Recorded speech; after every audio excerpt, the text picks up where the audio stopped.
Ассаляму алейкум ва рахматуллахи ва баракатуху, дорогие друзья. Аллах Та'аля в Коране говорит: «О те, которые уверовали, не вредите себе, не притесняйте себя». И перед этими словами Аллах Та'аля говорит, что перед Всевышним есть 12 месяцев. Среди этих 12 месяцев Творец выделил 4 месяца и назвал их запретные месяца.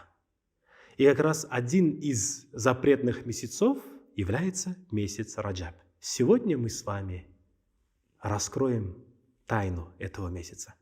Месяц Раджаб – уникальный месяц. Этот месяц назван месяцем Творца, месяцем Всевышнего. Представьте себе человека, состоятельного человека, могущественного, такого солидного человека, который может многое. И тут он говорит: возьмись за эту работу. Возьмись за эту работу, и я сам по своей щедрости тебя вознагражу. Всевышний Аллах в Коране также и говорит: о те, которые уверовали, выделите этот месяц вашими благими деяниями. Благодеяниями приблизьтесь к Творцу, постарайтесь стремиться к Его довольствию, делайте добрые деяния, и таким образом вы получите вознаграждение от самого Творца. Приведу вам пример из истории. Один из руководителей позвал человека и говорит: мне нужно, чтобы ты сказал своим друзьям, близким, нужно поставить руководителя в один колхоз. Но этот колхоз был настолько проблемным, что никто не хотел встать у руля этой организации. Он пришел к друзьям, близким, к родственникам, сказал, что попросили возглавить это заведение, эту фирму, но никто не взялся. Не хочу, не буду. В итоге он пришел к руководителю и сказал, что нет, никто не взялся. Хорошо, говорит, хорошо. Я им дал шанс. Тогда ты будешь руководителем у руля. Ну как же так? У меня опыта нету, я еще молодой. Я тебе помогу. Я тебе помогу, от тебя только нужно желание и старание. Так и получилось. Этот человек описывает свой карьерный рост. Поработав немного там, да, было тяжело, но я набрался опыта, он говорит.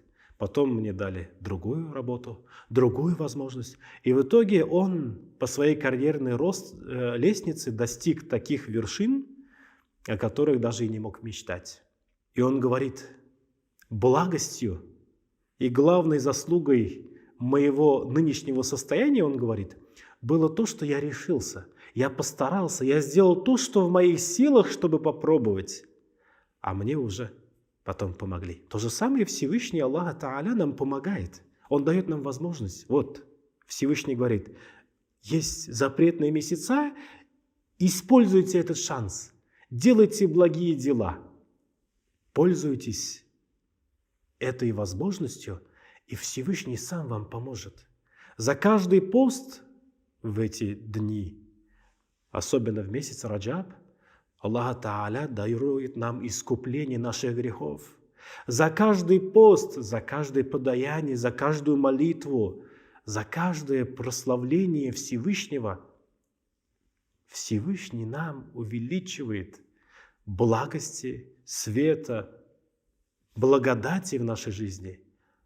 И Он дает настолько щедро, что человек и его жизнь, и все его окружение заполняется этим светом. Поэтому, дорогие друзья, не притесняйте себя, забыв о благости этого месяца. Не обделяйте себя от милости этого месяца. Пользуйтесь моментом. Делайте добро в этот месяц, и Всевышний вам увеличит многократно это обещание Творца.